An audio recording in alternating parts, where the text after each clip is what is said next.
So it's almost always that Palm Sunday it's predictable, right? We're going to have kids with palms. That's pretty much a given. It's pretty much a tradition, sort of like nativity scenes at Christmas time. We have kids waving palms. And we have this image in our mind of Jesus entering and everybody around waving palms, and what a wonderful experience. There's something about all of that that's really cute. And then there's something about that if you can get behind the cuteness, and if you've ever been around kids when you didn't want to hear the truth but they were going to tell it to you, then you realize it can be really poignant. Because kids can point out the truth faster than anyone. They don't have the baggage, they don't have the expectations or the impressions or the anxieties or shame. They just pretty much say it like it is. As I performed in schools over the years, I always enjoyed kids coming up afterwards. A lot of them say how much we enjoyed it, how it was great, we loved it. And then every now and then a kid will just come up and go, you know, you were pretty good. Your first piece wasn't that great, but I liked the last one. Or another kid that would come up and would say, you weren't as good as the last guy, but you're better than my teacher. You know, kids will just say what they say, but they say what's right on their mind. If you're familiar with The Emperor's New Clothes, the Hans Christian Andersen story, and it was the kid that finally just said, everybody, the emperor is naked, right? We all see that. But all of the tailors and everyone else, his guards and all of the folks that he would come out to, and he was completely naked. And as he walked among them, bragging about his new clothing that he had been swindled into, essentially, everyone bowing, everyone living out this expectation, everyone sort of co-opted their own narrative, their own truths, literally hijacked by expectation. I'll say that again. Their own truths, literally hijacked by expectation. And it was the kid who said, what? He's naked.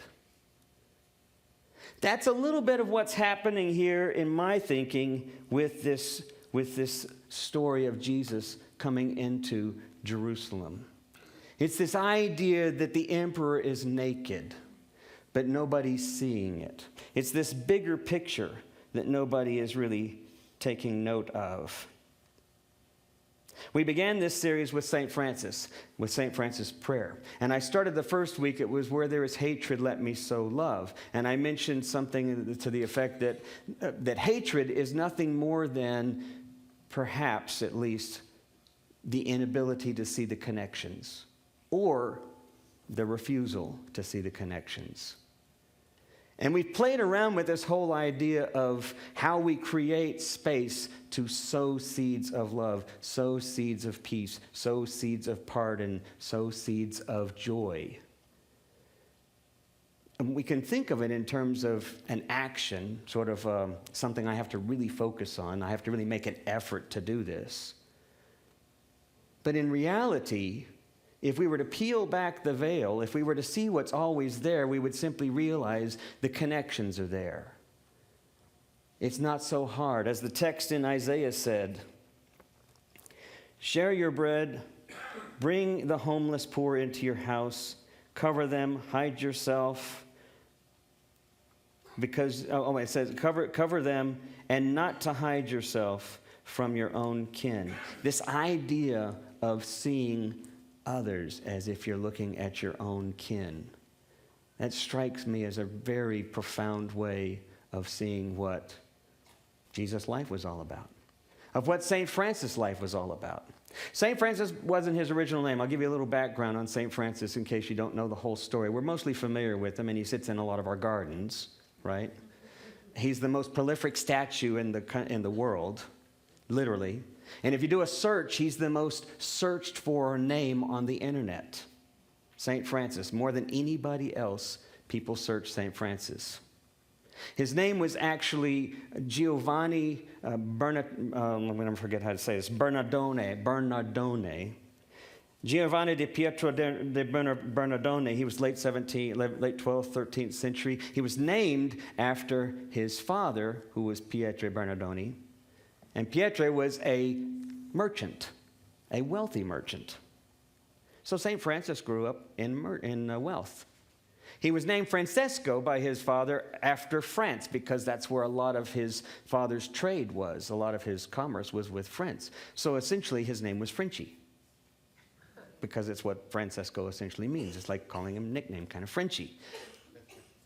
Now, St. Francis went off to war. He basically lived his life like his father had. He had lived his life in splendor and wealth, and then went off to war expecting to be knighted, and then was captured a prisoner of war. And in the process of suffering in this hole where he was kept, essentially, for almost a year, he began to rethink his whole life.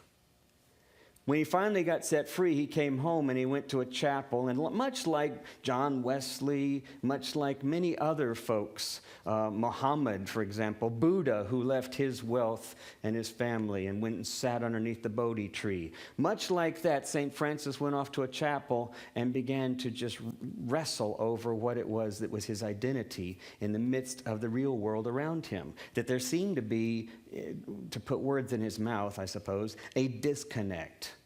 Something wasn't right. Something wasn't right. Them living the way they were and the rest of the world the way it was. And he had a vision. He had this sense of God's presence calling him to reach out to others. He immediately went into his house, his family's house, took his clothes, his father's fancy cloths, took his father's horse, which back then a horse, of course, would have been like a car or something. It was pretty significant. Took his father's fine horse, went off and sold it all, and then gave the money to that church for feeding the poor and hungry, etc. His father found out about it, took him to essentially ecclesial court. He stood before the bishop, being tried to try to get back all of those resources, all the property and all the money. It was there that Francis did his famous thing. Y'all remember what that was?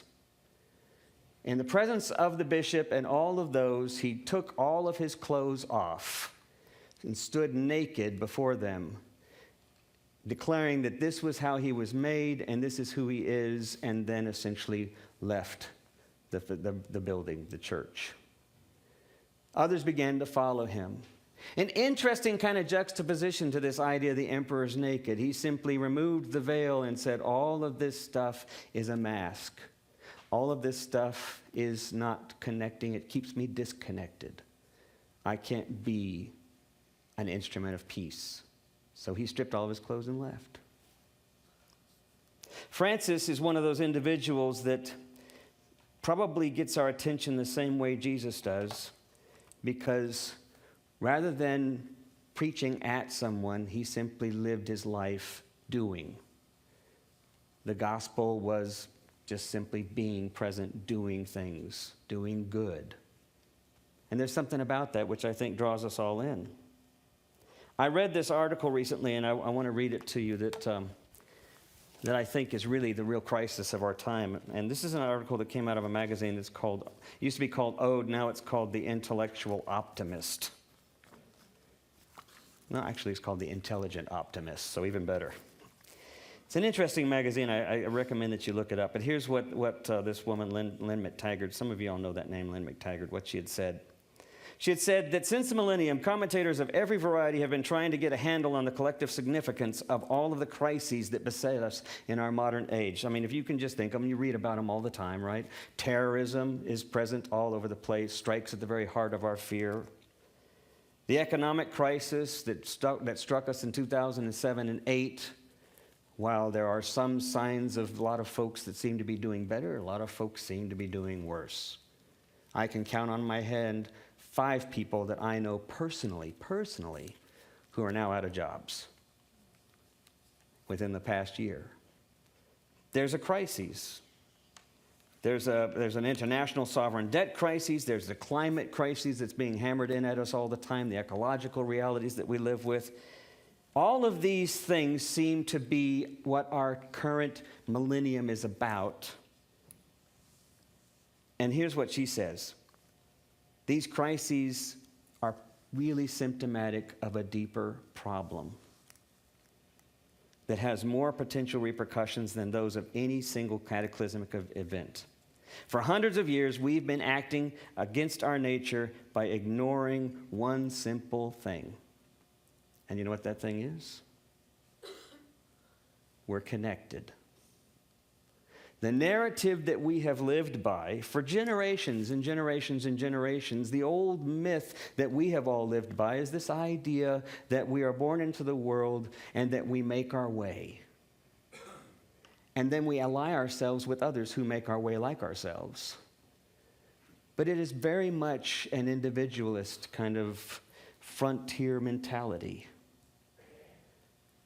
But there's a problem with that narrative because there are always casualties, indirect and direct. When Jesus comes into Jerusalem, he's coming in one gate on a donkey with a handful or so of people around him with palm leaves shouting Hosanna.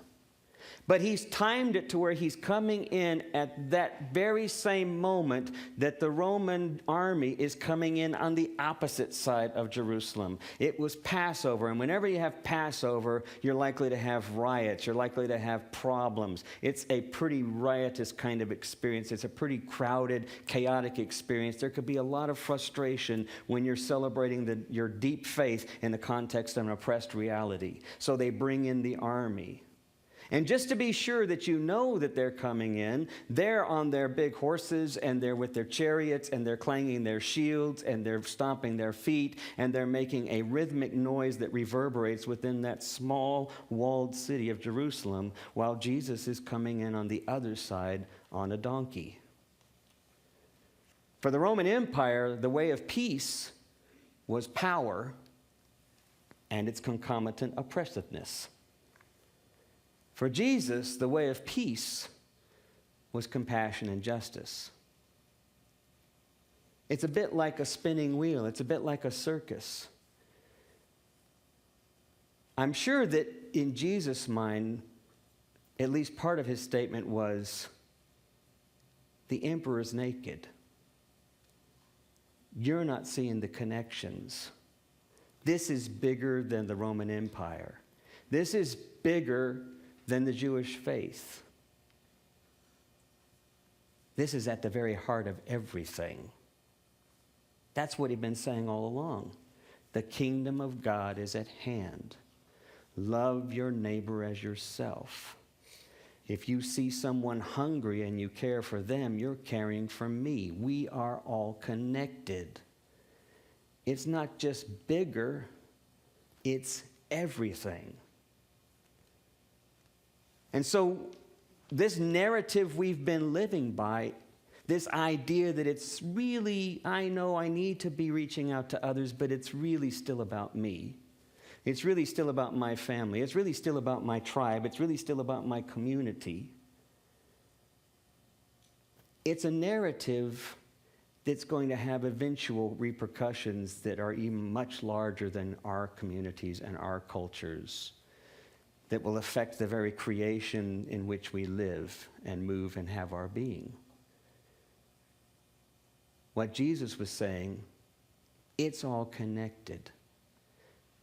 I don't know what the new narrative would look like if we could go back and if we could live our life with this idea that as I walk out every day, I'm walking in the midst of stars. That as I walk out every day, just like Neil deGrasse Tyson, yes, thank you, as he had said in a recent National Geographic program where he said, we really are made of stars. That old hippie song from the 70s, there's a lot of truth to that. We really are made of stars. When supernovas happen and they explode and the gases pass in every direction, what's left over from all these things that eventually create the Earths and the planets are the carbon and the iron and the various chemicals. We are made up of those same chemicals, all of us, every one of us, Muslim, Christian, Jew, Buddhist, atheist, everyone. Doesn't matter. We are all made up of the same stuff. He said science proves it. The reality is Jesus had been pointing to this too and sort of making a mockery in the process. So what I want to encourage to you as we think about this, because we're entering into Holy Week, is this idea, is it really possible for me to think of myself as being that connected to you? Is it even really possible for me to think of George as much as kin? Well, I like George, so I suppose that's easy enough. Maybe I need to think of the guy that ran me off the road on the highway as kin. Maybe I need to think of the guy who I pull up next to at the intersection and he needs some help as kin. Maybe I need to think of the folks who are angry with me for who knows what reason, because they're carrying anger that's been embedded in them for a generation for all sorts of numbers of reasons, racial or perhaps economic or perhaps church, or any number of reasons why they're carrying anger. Maybe I need to think of them as kin. I think that's the challenge that comes to us when we think of Palm Sunday and when we think of resurrection. We need a new narrative. We need a new narrative that starts with we're all connected and not with we're on our own.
So it's almost always that Palm Sunday it's predictable, right? We're going to have